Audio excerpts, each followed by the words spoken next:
Hello, I'm Judy Human, the Assistant Secretary of the Office of Special Education and Rehabilitative Services in the Department of Education in Washington, D.C. We were proud to fund the Indiana Employment Initiative because it helps fulfill a mandate given to us by President Clinton. That mandate is to work hard toward creating an American society in which equal opportunity is not just idealistic rhetoric, it is a day-to-day reality. America must work to achieve this goal, not only because it is right, but because it is necessary. If we as a society do not facilitate the contributions of all people, disabled and non-disabled, to contribute to our nation, we will not be able to successfully compete in today's growing global economy. The Indiana Employment Initiative has gone a long way toward helping us develop methods for creating a society in which disabled persons are free to live full and fulfilling, independent lives. The nature of services and supports for people with disabilities continues to change as we learn better how to meet individual needs. Nationally, great strides have been made to develop alternatives to segregated adult service options. People, including those with more significant support needs like myself, are using supports to enable us to live, work, and participate in leisure activities in our own communities.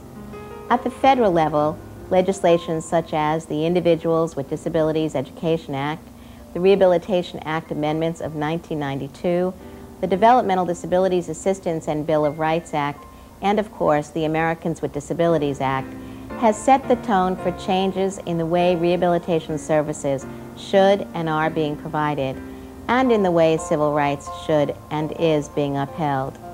These acts contain language promoting self-determination, community inclusion, choice, and a more responsive service system. They do not promote a choice of segregation or integration, but rather a choice of what job and what lifestyle individuals desire in their own communities. I hope you enjoy the videotape you're about to see. You will hear from residents of Indiana speaking from their heart about how their lives and the lives of people they work with have been changed for the better and forever. Now let's listen to their strategies for effective change. Hello, I'm Susie Hutchison with Tri-County Tech, an organization that has converted its programs to supported employment. In the area of employment, exciting changes have occurred through the development of supported employment. Between 1985 and 1995, 100,000 people previously considered unemployable are now working and earning more money than they could in sheltered programs.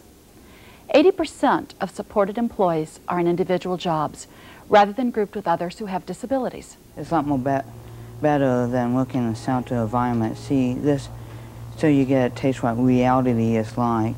I'm a lot more independent than ever before. I got my own vehicle, my own apartment, and work independently without my job coach.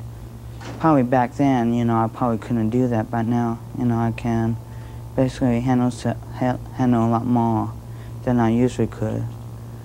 You're exposed to a lot more in different places there every day, where in the shelter workshop, you have somebody that sets up your task, and you're basically around that same person every day. And I'm real thankful to be out in the workforce because I had that same situation basically in high school, where my schedule and everything was set up for me.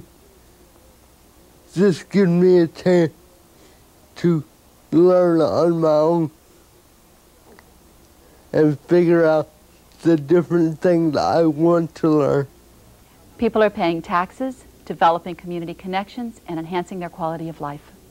The success of supported employment has caused some organizations that provide sheltered programs to pause and to evaluate the services they offer and the outcomes they achieve. It became necessary for us to examine what our philosophy was in that program and to say, is this philosophy contradictory to what we're doing over here in terms of community employment? And we had to answer the question, yes, it is. Because if we are encouraging community employment and involvement in the community on that level, then it should only follow on other levels also. Since supported employment uses a place-train versus a train-place approach, people do not need to get ready to work in the community by spending time in sheltered settings. The key factor is the nature of the support provided.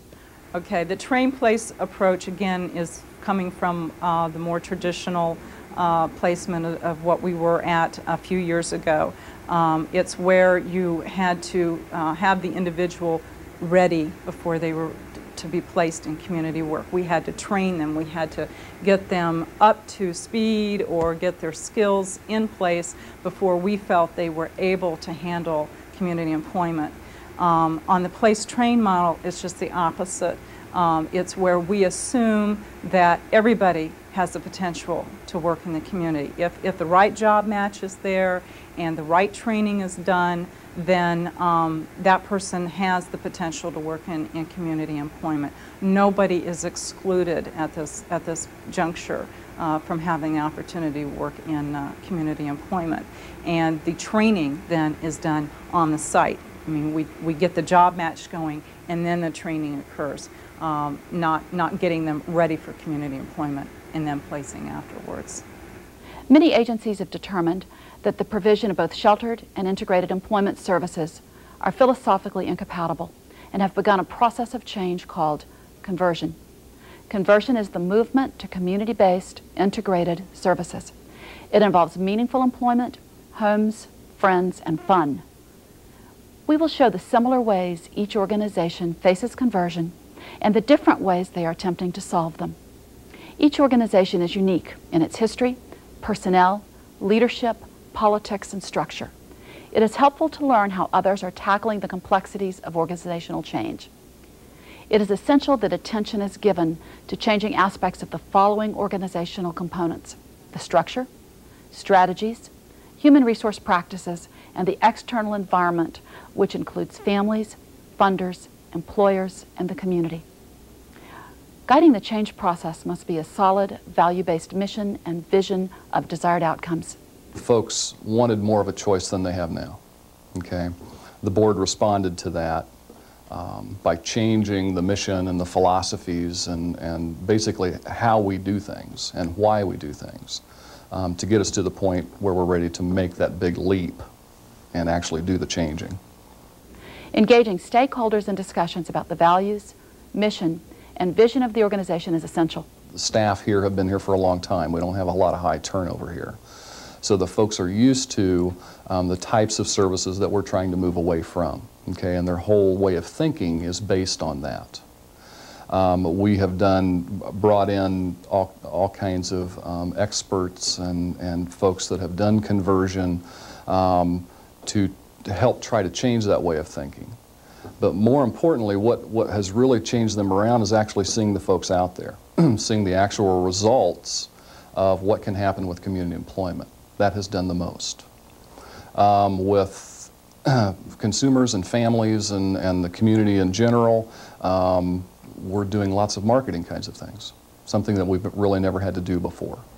Okay, but we have a good message to get out, and we need to have a lot of people hear that.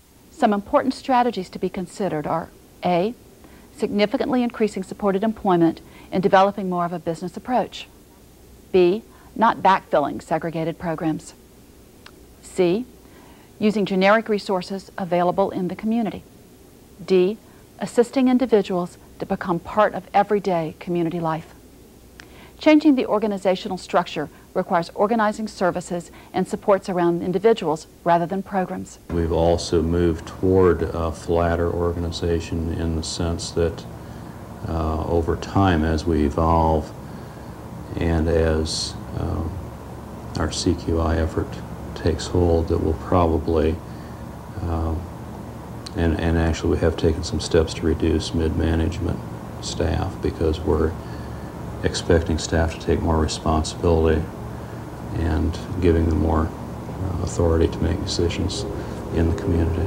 We began to investigate as well the importance of self-directed work teams. So the very structure of what we do is we're forced to examine that as being the most efficient way to carry this out.